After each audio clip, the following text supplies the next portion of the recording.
Welcome to Multifamily Deal Lab, where your host, Dave Lindahl, dissects recent multifamily deals done by his guests.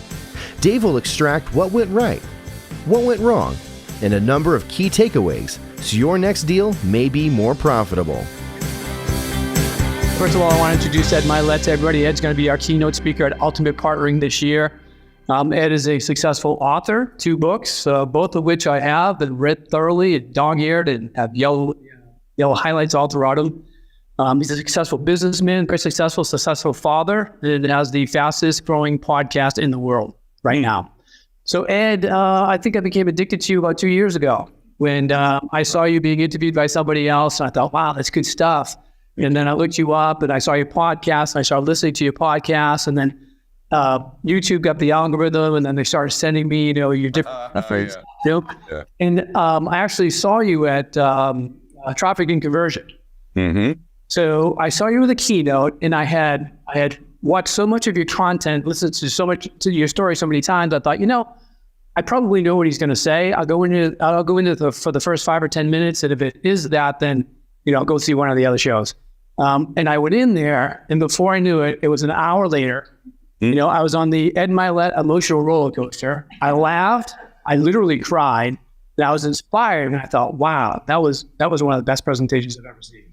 Thank you. Wow. I'm sorry you're addicted to me, but beyond that, Ed's great. Terrible podcast all the time. Terrible thing to be addicted to, but hey, it's all good stuff. It's all growth. I'm gonna actually have you share that with my kids. That would help. My kids. They're both in college, and that would be good for them to hear what they should be doing with me. They should be addicted to me. Well, I watched that growing up as a Mylett. Yeah.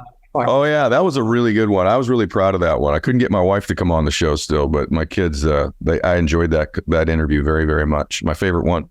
Mm. So out of your book, Max Out Your Life, I actually ripped out 3 pages that I keep. I got a little desk in my room before I go to bed. I do some, and I do some reflecting. And one of the quotes you have in that book on page 98 is, "I'm chasing down the ultimate version of me. The day will come when I get face to face with the destiny version of me. I want the satisfaction of knowing that I spent a lifetime chasing down this man, that in the end, I caught up with him, that he and I are identical, that I challenged myself, I took risks, I dug deeper, I put in the work, and I gave it my all. And I used every ounce of the blessings of God that God gave me, and I left nothing in the tank. It's my driving force of my life." Yeah. Well, that was an awesome quote. That's like the Man in the Ring quote by Teddy Roosevelt. Yeah. So I like him. Well, I mean it. Let me show you something. This is right next to where I work every day. This is my dad. It's a good picture of my dad when he was sober. And this is my dad's 1-year announcement of his passing, his obituary. Mm. And I actually keep this right here where I do most of my work every day. And it's a description of my dad's life. And it says that, no one spread more love in a lifetime than my dad.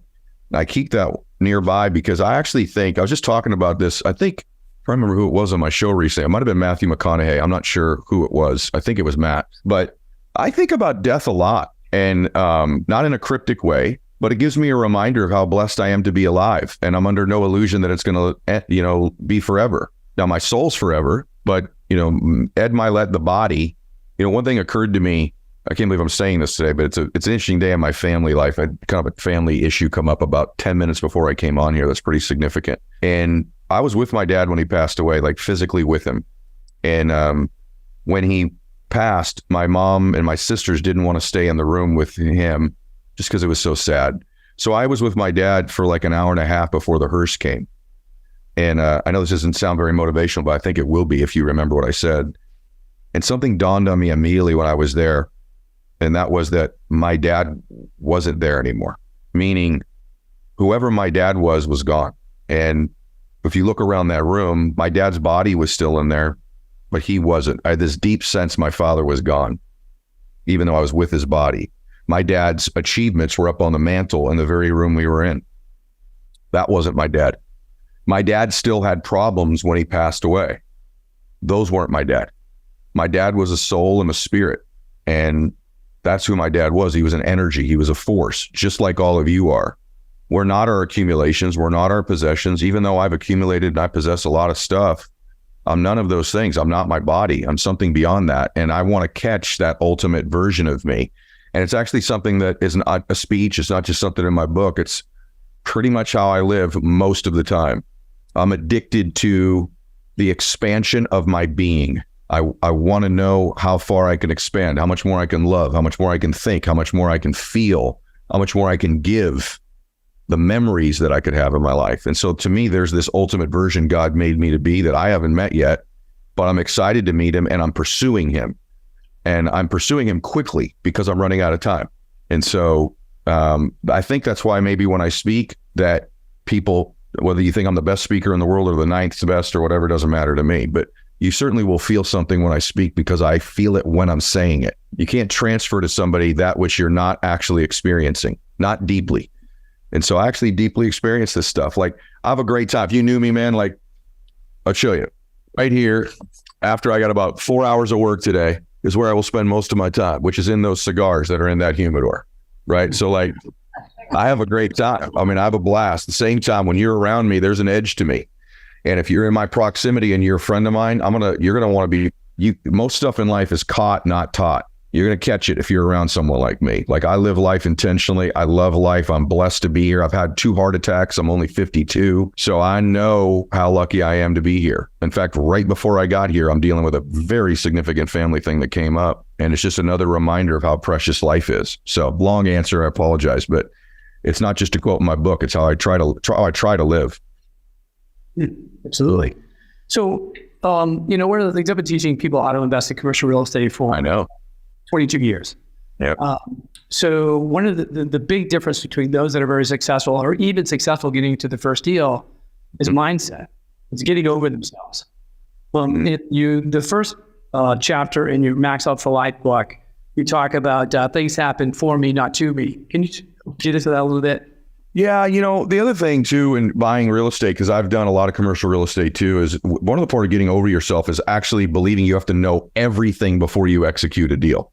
The reason someone like you is so valuable, the reason I agreed to speak to your group after we vetted you, because I get about 3,000 speaking requests a year. I only do about 100.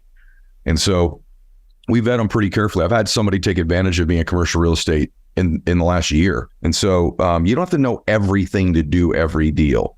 And for example, the third deal I did in my life was a strip mall. I bought a strip mall on a seller carry, and I made a mistake where I did not clear one of the liens through the escrow. I made a mistake, and it cost me a lot of money at the time. That happened for me, not to me, because I'm the most diligent dude in the world now when I do escrow. And I've saved myself probably $50 million on things I've caught over the 300 commercial deals I've done, for example, and escrows. So like, everything that happens really ends up happening for you, not to you, if you believe that. And so even my dad dying, we go back to that. Like, it happened for me, not to me. It's horrible that I lost my dad, but I live more intentionally because I did. I'm a better dad because I did. I'm closer to my mom because it happened. I'm closer to my sisters. I'm less focused on accumulating stuff and more about accumulating memories. So anything in your life can happen for you, not to you. And especially if you're going to be in the real estate business, you have to believe that, because there's cycles, there's markets. And so sometimes the getting's going to be really great and sometimes it's not. And riding out a deal that's not going well for a while, you better believe this is happening for me and not to me. Because if you think it's happening to you, you can make all kind of panic type decisions, sell when you shouldn't, refinance when you shouldn't. There's all kinds of stuff that you can make mistakes if you don't know things are happening for you. So I think that's a really profound quote. I'm not the only one who says it. I don't know if I was first or third who said it, but I live by it. One of the stories you tell is about the thermostat, which the first time I heard it, I was like, wow, that's profound, but so real. Could you just give the brief version of that here? And then yeah, the most powerful force, by the way, are you from Massachusetts? I am. Yeah, I hear it. You know that I am too. Did you know that? Yes. Yeah, I heard it. Yeah. Once a New Englander, always a New Englander, right? Yeah, I'm from Weymouth, by the way. So from Abington. You are? Okay. Yeah. Then neither one of us grew up with any money. That's great. So I have an island I bought. You probably know because you follow my stuff, but I was in New England yesterday. Oh, I didn't know that. Yeah, I bought an island called Hope Island. Talk about real estate. Uh-huh. All my life I wanted to own an island. I want everyone there to have hope. Commercial real estate is the fastest way, in my opinion, if you do it correctly, to get wealthy that exists in the world. for an average ordinary person. So let me just state that really clearly. And so I've done enough. I've done residential, commercial. I built and sold companies. I've done all kinds of stuff. I've invested even in the stock market and made money. But I've also lost money in a lot of things. Commercial real estate is the best and fastest way, in my mind, to make money, real wealth, generational wealth that exists in the world. And so that's awesome. In terms of your thermostat, this is a really important thing. The most powerful force on the planet is for you to be consistent with your identity, or the way you see you, or what you believe you deserve and your worth. And I've watched this over and over, brother, where your thermostat setting is your identity. So if you're a 75 degree, or let's just say, and you have multiple settings, happiness, fitness, wealth, love, you have multiple ones. But let's just say you're a 75 degree or financially, right? And you start heating your life up. You do 2 or 3 deals. You're at 90, 95, 100. You're starting to you're at 100 degrees of financial results. If internally you don't raise the belief that you're worthy of that, you will unconsciously turn the air conditioners on of your financial life and cool it back down to what you believe you're worth. You'll sabotage it. And it'll seem coincidental. You're like, a pipe broke. I made a bad deal. Someone moved out. The tenant didn't do this. Or the market changed. It'll all seem coincidental, except it never is. It's this invisible air conditioner you turn on in your life. Yeah, you can have it in love. You all have that friend, let's say if you're a lady in there, who, man, you meet her and she's met the perfect dude and she's in love and it's 150 degrees of bliss and you haven't seen her in 6 months. You come back and she's like, we broke up. He cheated.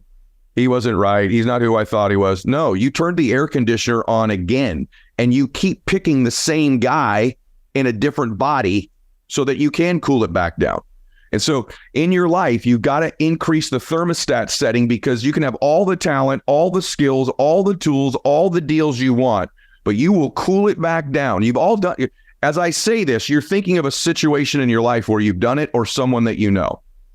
And even for me, when I started to get, I was worth $1 million, I was worth 10 million, I was worth 100 million. I got to a particular number and I'm like, and I started to cool it back down again.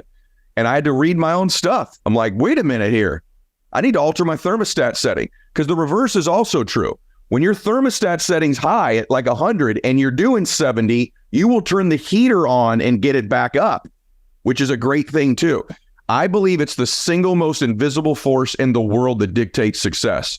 I teach this to my UFC fighters, my professional golfers, my NFL quarterbacks, the politicians I work with, the CEOs, the commercial real estate investors, my kids. Number one force in the world is your identity. You may say, well, what about faith, Ed? Because you talk about faith all the time. Part of my thermostat setting is because of my faith. I believe God made me him his image and likeness, wants me to prosper, wants me to increase. So part of the fact that my identity is so high is that I believe I have a loving God who wants me to do something great with my life. So my faith is part of my identity. So it is I can talk about that when I come out there, man. It's the number one mover. You ask yourself, how's a kid from Weymouth, Massachusetts with average intelligence, right? No connections, nothing really that impressive about him. How does he become worth hundreds of millions of dollars and reach millions of people every week? How the heck does that happen? It's the invisible force. I got a high thermostat setting that I've worked on all my life. And as I got to certain points, I knew the next move had to be a higher thermostat setting every time. So that's why I do read books. That's why you join groups like this. That's why you listen to my podcast. All those things are drips in increasing the temperature of your life. So that's how that works. I'm already getting fired up. Look at the veins are popping. I'm all, it's not even September. I'm not even at your deal yet. And I'm fired up. That was so profound the first time I heard it. It's so brilliant. So then, it's a matter of choice. It's a matter of just feeding yourself good stuff on a regular basis. It's going to allow you to live in a higher thermostat level. Yeah, bro, it's really true. And all of you have already heard, hey, you're who you hang around. In my book, I actually teach you the actual tactics to change your thermostat setting. And it's not just who you hang around, although that is a part of it. And if you get this and you do it correctly, it'll alter your life. All of a sudden, let me tell you what starts to happen. Your reticular activating system in your brain starts to see deals that were there, but you missed all before. See investors that were there that you just never contacted. Miraculous things start happening. You're like, how in the world did I find this building when no one else wanted it? How did I find the investor? How did I put the deal together? Because your thermostat setting's so high, it delivers these things to you. And that's not manifest hokey stuff. It's really true. And I think I can teach you how to do it. Obviously, you're an example of that. I mean, look at the success you've had. So anyway. Great. So we're looking forward to having you at Ultimate Partnering. Me too. It's going to be great events. And in September, that's where we'll be. So if you're not right now, register for Ultimate Partnering and register, and we'll all see you there. This event is the combination of something really cool, the way you're doing it, because my team's told me about it. It's a lot of heavy tactics and strategies with the inspirational aspect. So it's not just all tactics with no energy, and it's not just energy with no tactics. It's both. That makes a great event. So I hope everybody comes. I'm excited to be there. Awesome. Thank you. This has been another edition of Multifamily Deal Lab. If watching on YouTube, please be sure to hit the like button, the subscribe button, so you don't miss the next session, and review the contact links on this page.